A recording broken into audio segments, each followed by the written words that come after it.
Yes, we are back. We are back. Welcome to Lunch Chat. I am Miss Lissha. You know, I got my right hand, and most of the time, she is my left. That's Miss Tony. Hey, see? Hey, Lisha girl, what a segment we had last show, Leash. It was so informative. Make sure you guys go check out those archives. Absolutely, absolutely.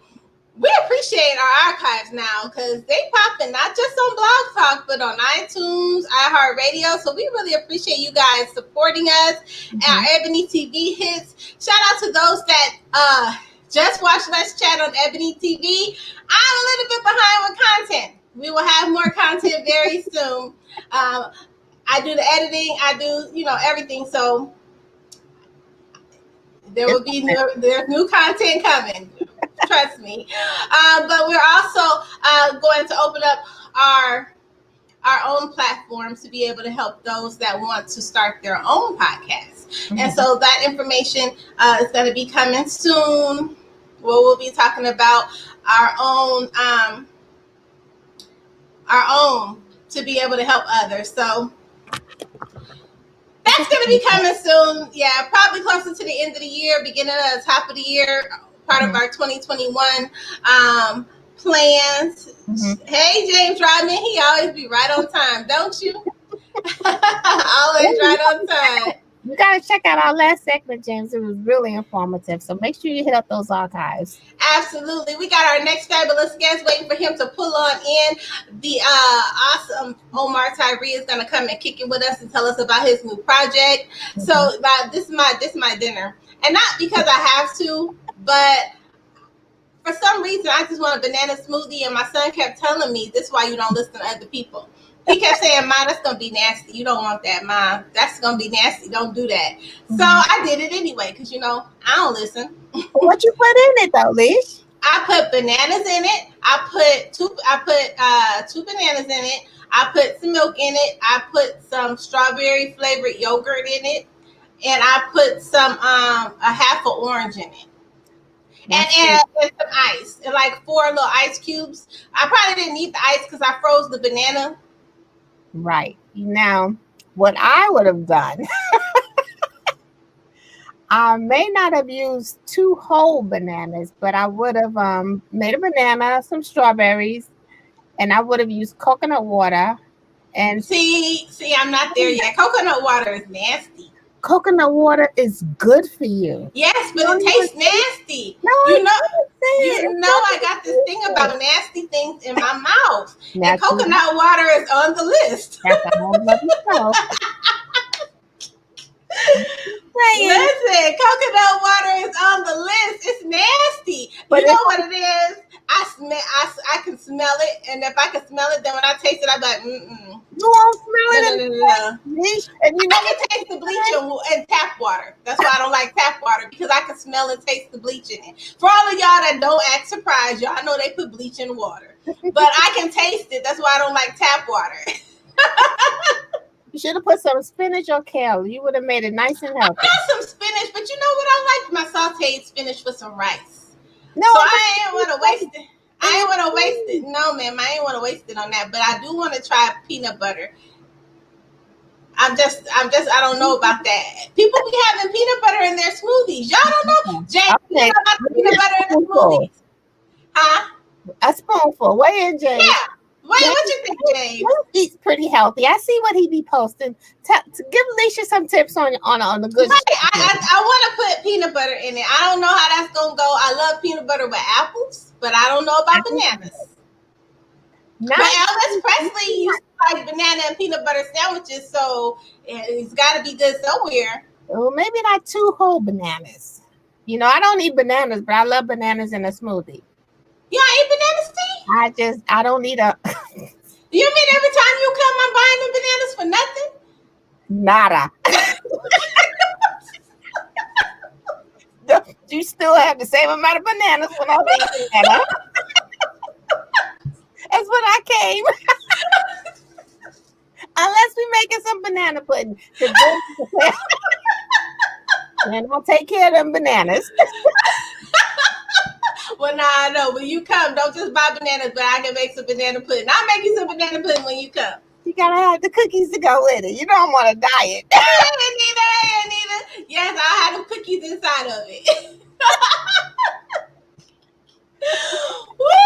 Y'all, we are here. We're waiting for Omar Tyree. He's going to be stepping in the chat room shortly. Peanut butter is good in a smoothie. James says that peanut butter is good in a smoothie. So, a banana smoothie, James?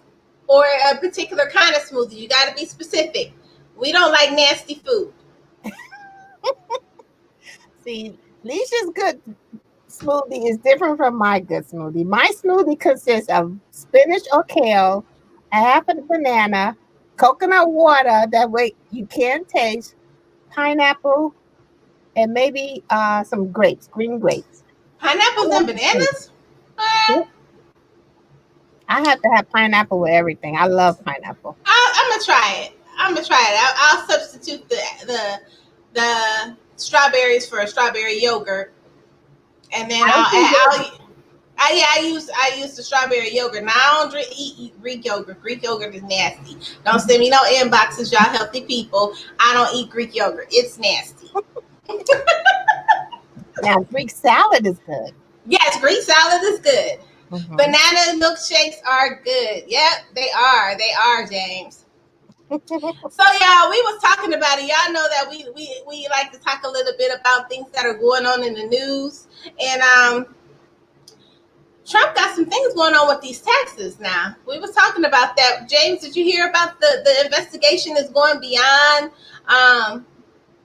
over and beyond just some hush money? Did you hear about that? And on top of that, Lee, he's talking about he may not even leave the White House. Listen. After the election. Bruh, man. Child. We know you watching NSA. Come on in here a little closer. It's time for you and your wife and your child to pack these bags and go home. Thank you. Sayonara. Goodbye. It's time for you to go home. Go back to Trump Towers. Hey, Nita. Hi, Anita. Greek yogurt is good with fruit. Nita says Greek yogurt is good with fruit. Yeah, I don't like Greek yogurt. Maybe because I tried it plain. Maybe that's it. Well, full disclosure, I don't eat yogurt. You want to talk about something nasty?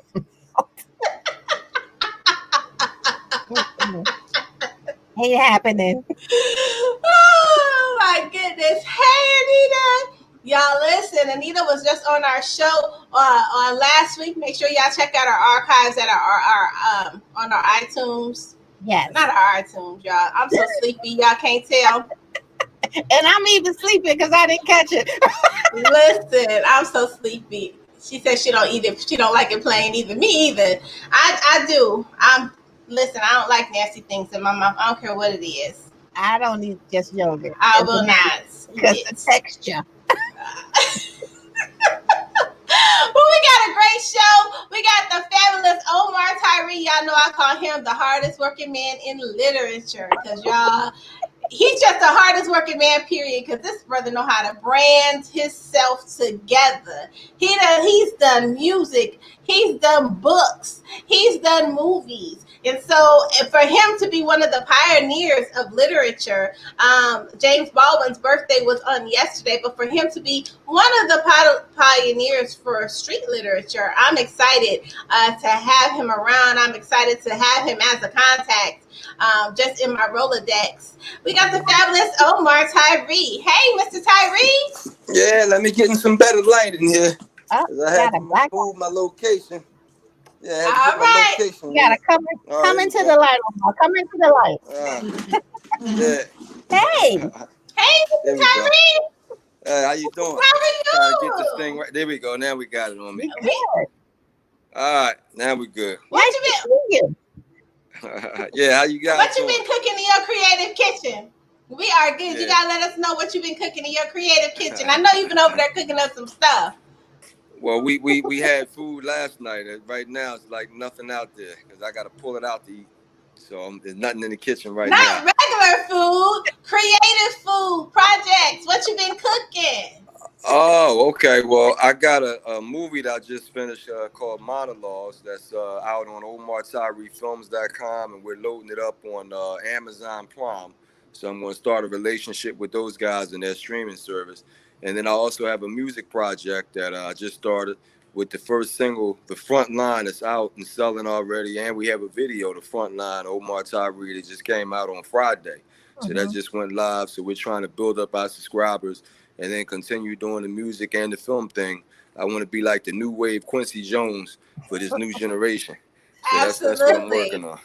Yeah, that's what I'm. Absolutely. And you gonna send us a snippet so we can play a little bit of it on the show. You gonna send us a snippet. Well, you guys have. I wish I had sent the whole song, the snippet. How do I send it while we're still on the show? I can just send it to your text or We'll email. play it on the radio show. We have a radio show on Friday, and we can play it then. Oh, okay. Well, I'll send the whole thing. There ain't no snippet. You play the whole thing. I don't play no All right. snippet. Okay. Okay. Yeah, We love it. if you got a radio show, yeah. Say it again. Omar, don't like you haven't been on our show a number of times. Oh, that's yeah. So now, again, the quality stuff is always there. So, again, yeah, don't play no snippet, play the whole song. It's dynamite. I love it. I love it. If y'all have not heard any of his music, we do play it quite a bit on Let's Chat, and it's awesome. It's dope. Okay, so you're a poet too. Let's talk about the writing. Let's talk about your writing journey real quick, because you came into the writing industry early on, and you paved the way for a lot of authors that are writing urban and street fiction now. Tell us about that process when you decide. I want to go back to your goal moment, and a goal moment is when thought and execution come together. What was your goal moment like when you decided to step into the literary world? Well, I was already writing. I was a journalism major at Howard University when I started putting out my books right after I graduated. So I already had newspaper articles. I already had a column in the newspaper. So people in the Washington, D.C. area and people that from Howard University, they already knew me as a writer. Even before I went to Howard, I went to the University of Pittsburgh, and I was writing the diary of a freshman, like a student journal, when I was a freshman and sophomore. So people that were around me, they already knew that I had the skills. So it was nothing for them to see me graduate to the next level. So I was already there. It was just the difference of writing journalism and newspaper articles and columns for newspapers versus putting out novels, for the general readership. So that's all it was. At that time, it was just a transition into general readership away from newspapers. But I was always a writer. And what made you want to go into writing for the masses and writing a book? What was that moment like for you when you decided to say, I'm about to put a book out? Well, it came early on. I wrote my first book at 19 at the University of Pittsburgh before I transferred to Howard. I was challenged by a friend. His name was Mike Quigley, and he was from Pittsburgh. I'm from Philadelphia, but I went to Pitt, so I was out there in Pittsburgh. And this guy was from Pittsburgh, and we had a speak out one time. And I was always one of the most vocal guys in speak outs and whatnot, because I figured I knew a lot of stuff. And I was only 18, 19, a college guy. And, Michael Quigley, he tried to silence me by saying, look, man, you think you know so much, you need to write a book or something. And, a lot of times when black people say that, they say it as a joke, to be making fun of you, like you think you know so much, write a book. Right. And at the time, I was already writing stuff. So I was like, yeah, I'm going to write me a book. And the whole classroom of black students like, you said you're going to write a book. And I'm like, yo, I'm a Philadelphian, cuz we don't back down. It's a book time now. You know what I mean? We come out swinging. So I'm a West Philadelphia kid. So I said, well, let's get it on. So I went ahead and started writing my first book at 19, 20, 2 books at 19 and 20 at University of Pittsburgh before I transferred to Howard. So, that process for me was just like, I knew I had the skills. And once I was challenged, I stepped up to the plate and knocked the ball out the park, and so it's been writing ever since. Absolutely. Wow. And then when you stepped into music, what was that goal moment like for you? Because you did a pivot in your writing. You took your writing to yet another level. What was that process like, stepping from books to music? Well, again, I had been doing this a long time. People just didn't know. In the mid-1990s, I was doing poetry, a whole lot of poetry events in D.C. and Baltimore and New Jersey, Virginia, of course, Philadelphia, and New York. So I'm going up and down the East Coast. It was just fun at that time. I was already writing books, making my money writing books, but poetry was fun. And then I wanted to take it to the next level by listening to instrumental jazz tracks and then putting poetry over instrumental jazz tracks with my vocals fitting in perfectly. And you basically have to read the tempo of the music, the mood of the music, and then write to that. So if it was a happy sounding jazz track, I wrote something happy. If it was sad, I wrote something sad. If it was menacing and mean, I wrote something menacing and mean. And so I've had a great ear for understanding what the music is telling me, and then I write exactly what the music is saying. And so I've been doing that for years, since the early 1990s. In fact, I met Jill Scott in the North Philadelphia club back in the 1990s before she became, the musician. Jill Scott was a great poet out of Philadelphia. Yes, yes. And I met her then. So we were all in the same. You ask Jill Scott, she'll tell you, yeah, Omar was in all the poetry clubs. He was dynamite, but he was already writing books. So I never went all the way into the poetry, but they knew that I could do that. You know what I mean? So it's not a thing for the people that know poetry and men around me. They're like, yeah, he's been doing poetry. And then putting it over music, that was the next step. So again, it's not something new. I've been doing this for a while. Other people just didn't know. Yeah. Omar, first of all, you've been on our show, like I said, a number of times, but this Facebook Live is the first time, and it just gives a different flavor to our interview with you. It's just like we're up close and personal with you, and I'm enjoying it. But you've had now you get to see what we all look like and how we respond. But I want to say you've had such a varied career in music and literature. What, as far as literature, what does literary success look like to you? Well, right now in literature, we've been swamped by reality shows and social media. That's like the new thing now. So now people don't have time to read books. Even the sisters that used to be our audience are watching reality shows and on Facebook now. So this actual thing, you guys have Facebook Live, is actually the competition for book writing and literacy right now. So, and then you look at the bookstores, we lost a lot of chain stores, that used to sell books. And now we're down to only two, Books A Million and Barnes and Noble. And so it's atrocious, man, when you look at this country. Now people talk about, you can get it on your phone. The phone is not the same as reading a book, man, having a library in your house. And so the literary world right now is on life support. You know what I mean? Now, of course, the people who can still sell books, they have movies and they have locked in audiences of millions, which is typically the white audiences. The white readers and writers are able to do it again. Black people had a renaissance in the 90s that's now over with. I saw that Terry McMillan came out with a book recently, but she was one of the black writers who had the largest white audience. Not saying that all of her audience was white, but Terry McMillan had a white audience for quite some time because she was the one that opened up the gates for black people. And so a lot of white writers, the white women, they know her and they know her only.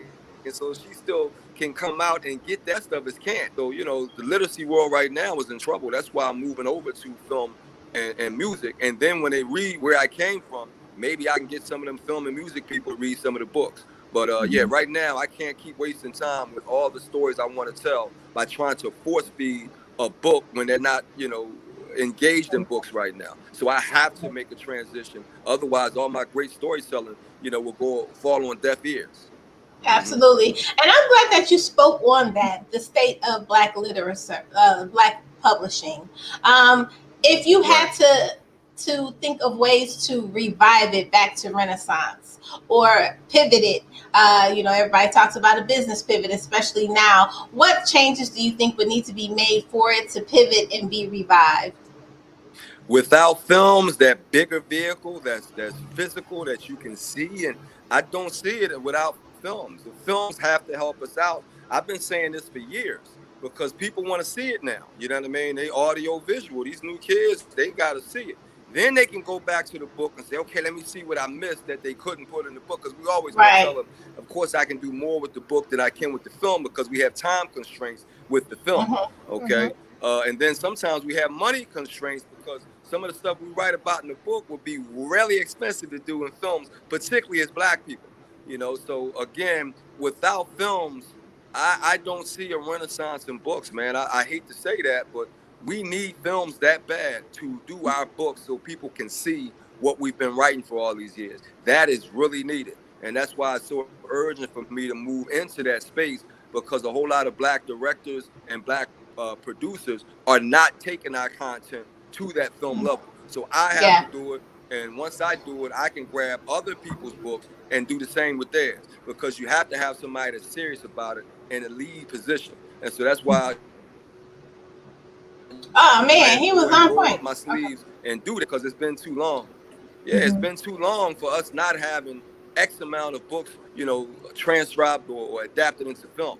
And so, I got Mhm. to go ahead and make that happen. But yeah, I don't see any revival without the films helping it out, because it's just too much work to do with competing against social media and other forms of entertainment that are audio and visual. Even this interview now, you guys have me audio and visual. And so you have to do that. Everybody's going there now. Even with the Zoom thing now, you can't even have regular conversations on just the phone. People want to see you now. And so that's just what it is. There's no going back.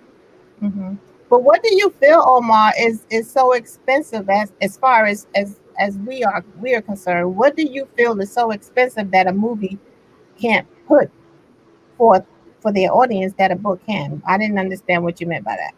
Well, I think he meant that some of our creativity, when they come to bring it to film, may be really costly.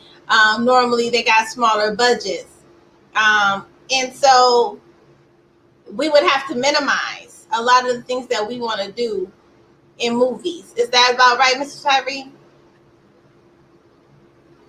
Well, I don't want to minimize. That's why I'm not doing a lot of my books as films. People ask for them all the time. You could do that film for $2 million. No, you can't, because I got a lot of stuff in this book that are big things, big Uh-huh. issues, big ideas. It's kind of like trying to do Harry Potter with no magic.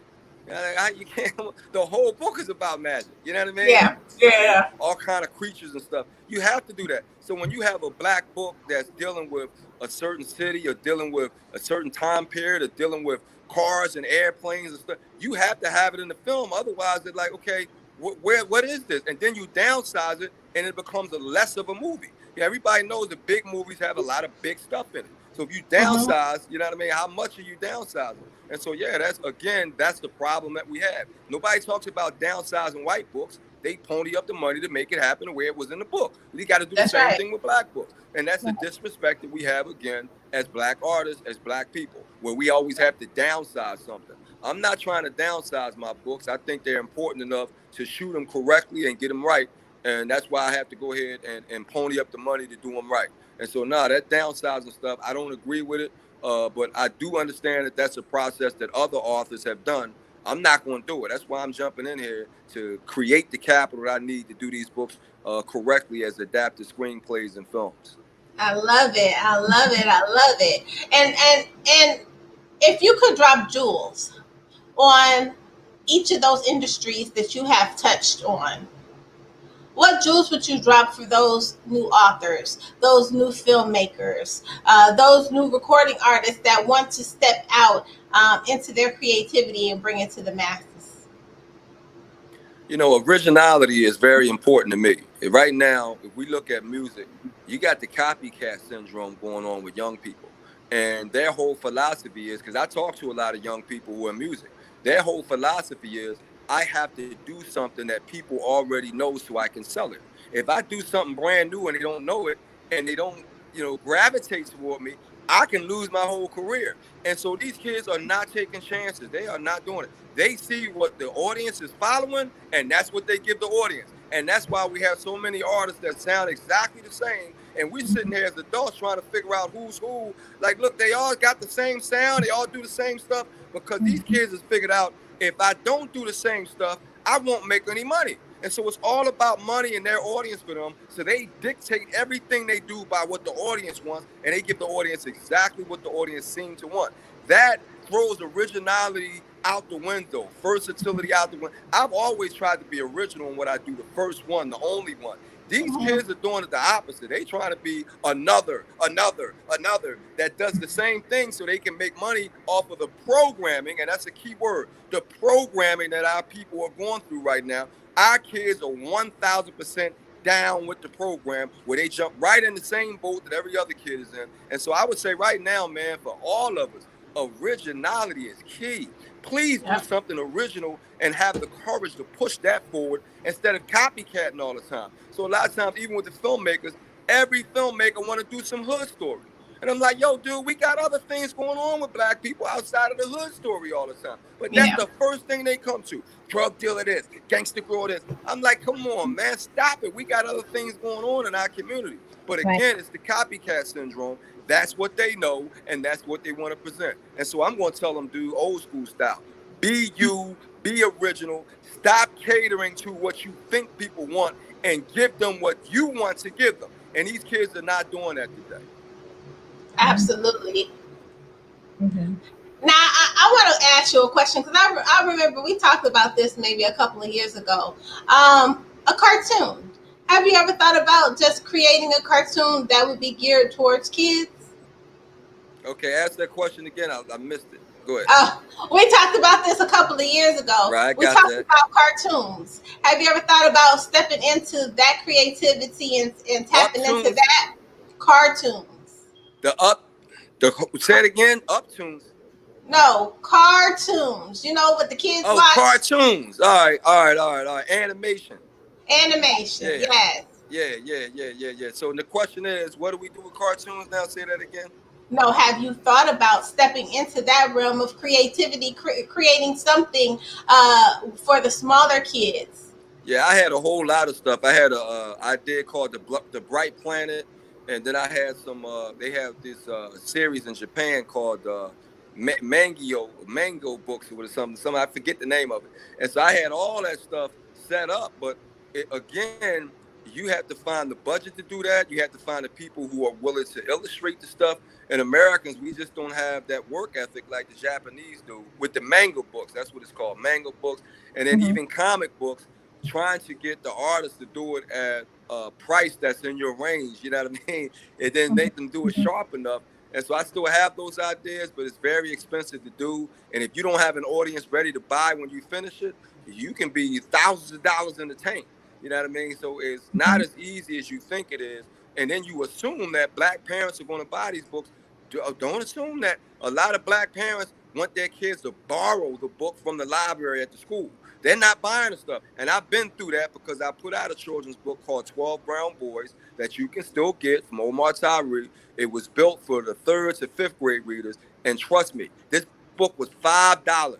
And parents were saying, I'm not going to buy it right now. And then they go buy clothes and food and everything else. And people say, well, you need clothing and food. You also need intelligence for the kid's mentality. He needs that very much. He needs that as important as he needs food and clothing. He has to have something that engages his brain. And the parents just wasn't buying. Even at $5, they didn't want to buy the books. So don't think that you're going to do something illustrated and cartoonish and it's going to automatically fly. You got to market it. Black people always got to be cool. So that there's a hindrance for us. It ain't cool enough. It ain't that. I don't like it. You know, it's just very hard to please us, even in the comic book world, in the cartoon world, in the illustration world. That's why we don't have a whole lot of that. If you notice, we don't have a whole lot of it. You know, it's hard to do. And then when it's done, we have to appease our people again by satisfying them. And it's very hard to do, man. I got to say it. But I have those things set up for the future in case I get the capital I need to go ahead and execute those things. I want to ask you, Omar, you know, you've always shared with us the difficulties that it takes to get good quality content in front of people. Now, my question to you as I'm listening, I don't know if you have your books and music and video with diverse characters. Have you ever thought of not just necessarily having African Americans? I mean, is there a mixture of not just race, but even physicality, you know, so that it appeal to more than just one certain people? Well, this is how you do that, right? If you're not known, get help, you know, I got you. You know, I got you. If white folks don't know you for writing books for them, it don't matter what you put in there. They don't know you for that. And so it's not like you're going to create a crossover book, you know, at the 7th, 8th book. No, if you're going to do that, you got to have a white promoter to make sure they let the white folks know this book is for us too. Because if you don't start off that way, it's very hard to get them. Terry McMillan started off with a white audience that engaged her from Disappearing Acts, Mama, and then they really engaged her with Waiting to Exhale, okay? The rest of us, if you can't engage them white readers early on, Dude, they not coming on later on. You know what I mean? It's over with. And so, no, you can't put a white character in the book and think you're going to cross over. It doesn't work that way. If they don't already have you on their radar, they not going to put you on that radar. Now, if you do a film that they like, here we go again, where they don't have to read the book, now they saw the film, maybe they'll come over to you. But it doesn't work. I've been in the publishing industry 20 years, and I've seen black people try their hardest to cross over the whites, and it just doesn't work. If they don't already have you on their radar, you can end up messing up your own audience of black people trying to cross over to them. And I'm here to tell you that because I've been here enough years to see it. And I want to say something on that because I think, I don't know if it was Terry McMillan or Maya Angelou, somebody asked them something like that. And it was more like, why do we have to switch our characters to fit white readers? You know what I'm saying? Because a white reader, a white writer is not going to put a black kid. They're not going to switch over like that. The mainstream. Well, I think his sister brought up that idea because she's trying to figure out the readership, and so that's why we do it. You cross over because you know more of them read the book. True. I wasn't necessarily saying cross over all your characters. I was just saying to have a diversified character. Maybe one. It don't matter. It don't matter. You can have all the diversity in the world. You can have all the diversity in the world. They are reading the author, not your characters. That's how they get down. If they don't like you or not understand you as an author, I don't care what you're writing about. They're not coming over there. That's just the way it is. I've been in this industry 25, 30 years, and that's how they are. If they already, I know her already. I know her from my I think if they don't know you, I don't just read black authors, is what I'm saying. It's for me. I read all authors. We don't. We read them all the time. But we're talking about them reading us. That's the difference. But wait, this is the thing. Go ahead. We read them all the time, and sometimes they read us. Sometimes they do. You have a lot of interracial authors that write interracial books, and they have a readership. You have to get that. Wait a minute. You have to get that from the start. You got to come out from the start and engage. You can't start engaging black people. I'm telling you, I've been here. But if you start off that way, you already got them. That's why I brought up Terry McMillan. She didn't have a black audience. It was a very low audience. It was mixed, white and black. And she maintained, both of them went up, white and black. So she had both of them because she was one of the first black artists of the new wave. And so you had to go into white because you didn't have a black audience at that time. So she built both of them from inception. If you don't build both from inception, I'm telling you, they're not coming over to you unless you get on a white show or something. Somebody else have to introduce you to them. That's the way it works. Your book's not going to do it. I don't care what characters you have in there. They have to know you as the author first. Then they'll come into that. Or they see a movie or some other white person introduces them. But yeah, we read their stuff all the time. Welcome to America. We watch their stuff all the time. We listen to their stuff all the time. They don't do the reverse for us. Okay. I see your point. But, I was just wanting to make sure you understood my point as well. Right. Mm-hmm. You got it. Yeah, I've read plenty of their books. Plenty of the books. Because we forced to, right? You got to read their books to get your grade in school. So, yeah, we read their books all the time. Ask them how many books they had to read from the black community. What, 2 a year, 1 a year, right? During Black History Month. Now that's phasing out. You don't even really have a Black History Month now. Ever since Barack Obama was president, they like, oh, you don't need no Black History Month now. So it's gotten even worse now. Yeah. Sorry. So tell us what's next. What's on the horizon for Omar Tyree production? The whole thing I've been telling you about is film and music. That's on the horizon. That's what it is right now. You go to my website at Omar Tyree Film. You will see monologues up there ready to go. You go to my Hot Lava Entertainment, which is both film and music, but mostly music over there. And you will see The Front Line, which is my new single, and the video for it. And you will see all the stuff that's coming, the whole album. The last summer is coming August the 30th. So right now we're halfway through it. We got to finish up the second half in the next couple of weeks and get it ready for August the 30th. Then we got marketing and promoting to do all over the world. You know what I mean? Because it's a world established album That's how we're going to push it. But yeah, that's the new stuff on the horizon. That's what I've been talking about for the last month, and I'm going to continue talking about the transition of Omar Tyree. And some people say, "Oh, he's not writing anymore." Excuse me. Film He's still and right. music is writing. I know a whole lot of them young people. They like to freestyle and smoke weed and but no, great quality songs are still written, and that's what I'm doing with my writing them.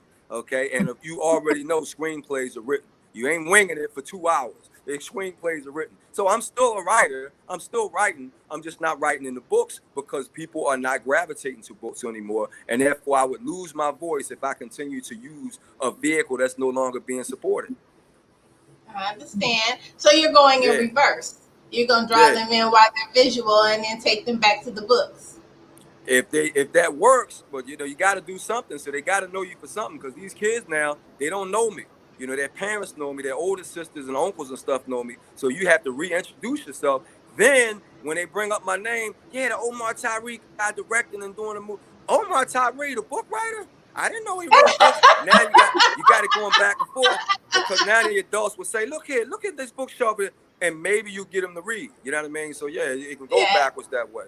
But I love film and music too, so don't get it twisted like I'm just doing this because I'm trying to cross them over the books. No, I love film, I love music, I love all art, So, and we need more voices of people who can tell mature stories and mature songs in both of those genres, and that's what I'm bringing. So I love it. You use this pandemic, since a lot of people have been hunkered down at home. They have all this time on their hands for the last 5-6 months. What have you done to increase your brand and get yourself in front of that audience that you wouldn't normally be in front of? Well, again, I haven't done anything extra. I've been working on stuff, you know what I mean? So I was working on a film right before Corona, then I was working on marketing this film. In fact, the coronavirus knocked out our tour. We had a 10-city tour that we were setting up for our monologues film, including Atlanta, Philadelphia, Charlotte, D.C., New York, Chicago, Houston, Detroit, Oakland, and L.A. 10 hard cities, and it got wiped out because of the corona, where we couldn't gather anymore. And so I was already, doing things to benefit this year and move into my transition. Then the music thing came about. Once I saw that I couldn't tour, I figured, all right, well, music, you can still watch videos, you can still hear it on the radio, you don't necessarily have to tour to get good music out there. And once I saw that a lot of artists were not responding to the coronavirus or the racial injustice and the riots that broke out, they were not writing songs that dealt with that. And I found that weird. But then at the same time, it's not weird, because we have an immature artistic base now. They're too young, and they won't allow adults into their world. Adults used to be able to write the songs, and the kids would sing them. I bring up Stacey Lattisaw all of the time. 13-year-old girl singing a classic record, Let Me Be Your Angel. Ain't no way in hell she's writing that record. The adults were able to write records back then, and that's why records had maturity to them, even though young people were singing them. All them young people at the Motown records, they weren't writing most of that stuff. When they got older, they started writing, but they wasn't writing at 18, 17, and all that kind of stuff. So we had mature content. Now we got young 18, 22, and we can hear the immaturity in what they're writing, because now they won't allow you to write a record. No, this is my record. I write it. I don't let nobody write for me. And you can hear it. You can hear the difference. Everything is over-sexualized. Everything is young. Everything is right in your face. Too material. They have metaphors. It just locked down. And so I understand it will overstand great music, because I came up in Philly in the 70s where we had all the music. We had stolen the baton from Motown, and Philly was hot and piping with music that was funky and meant something. And so that's just how I've been raised on it. Absolutely, absolutely. Now, Mr. Tyree, we always do something a little fun on our show. You participated last time, so we're going to ask that you participate again. Tony's going to give you a fun question. And it's just something for those that don't know who Omar Tyree. Oh, I got an inbox. Somebody is asking about Fly Girl. Okay, what's the question about? They want to know when they're going to be able to see Fly Girl. They ready? Again, I'm the only one that's going to do it. if Hollywood really wanted to do Fly Girl, it would have been done a long time ago. So every time we talk about Fly Girl, understand when they gonna do? No, they are not. If I don't raise the capital and what I'm doing right now, if you don't support me and what I'm doing right now, it's not going to happen because Hollywood, everybody out there got their own stories they want to do. Now we have become the most vain people that ever walked the face of the earth, where everybody got their own audience, they got their own social media, their own Facebook. They are not doing anybody else's projects anymore. It doesn't work. So now if I don't do Fly Girl with support from you that I build up, that's why I'm starting with monologue. You got to build up to that. Fly Girl is an expensive vehicle that I don't have the money for, and I can't beg people for it because they're going to say, well, what you have done in film? You haven't done anything in film. You're not getting, so they're not going to do it until I can build up a film resume and a film audience. So if you don't support me now, I'm have to say it because a lot of people are like, I'm going to wait for Fly Girl. There's not going to be a Fly Girl if you don't support my smaller vehicle. There would have been a Black Panther, right, from Ryan Coogler, if he didn't do his first couple vehicles that were successful. He was not going to get Black Panther as his first movie. It's not happening. You have to build up a resume for the movie folks to support you with the amount of money that it takes to really push great content. Fly Girl is a great vehicle, but if I don't get support right now, I'm sorry, it's not going to happen. So you got to support what I'm doing. And it's not a lot of money. You can buy monologues for $10. $10, right? You're going to get your nails done for $50, right? You're going to go to the club and get free drinks from guys. If you buy your own drink, right, you $20, right? But you can help Omar with a $10 screen, tell other people. That's what gets me on the road toward Fly Girl. Support and numbers. You don't give me the support, I don't have the numbers, no Fly. And I hate to be that real, but y'all know I'm always real. That's the way I am. You're always real. That's yes, how real it is. If I don't have those numbers, there will be no. Does that make sense to y'all? If there's no numbers and support for Omar Tyree in film, there will be no Fly Girl because nobody else is thinking about doing it at this point. They're not. Right. Yep. And I So think that that when it comes with like monologue and the different film time, I think sometimes it's people not understanding the intent behind it. Tell us a little bit about monologue and how you have formed that. Well, you know, I was watching the Joker movie, which ended up doing $1 billion. I didn't know till somebody told me that did $1 billion. Did $1 billion? Like I thought it was some dark film, right? But I was watching it. I said the same thing. I was like, they made money off that. I couldn't believe it. I just did $1 billion. But I was watching the Joker, and of course, the Joker is a character assessment. That whole film is about how did he become the Joker, and so you know you're going to spend a lot of time with his transition into the Joker. And so they had this one scene where he was mumbling stuff over this thick, dramatic music. And I was like, yo, that's dope, man. That's dope. I'm sitting there and I said, man, I could do something like that where I have people talking over dramatic music that fits what they're talking about and then have them act out the subject.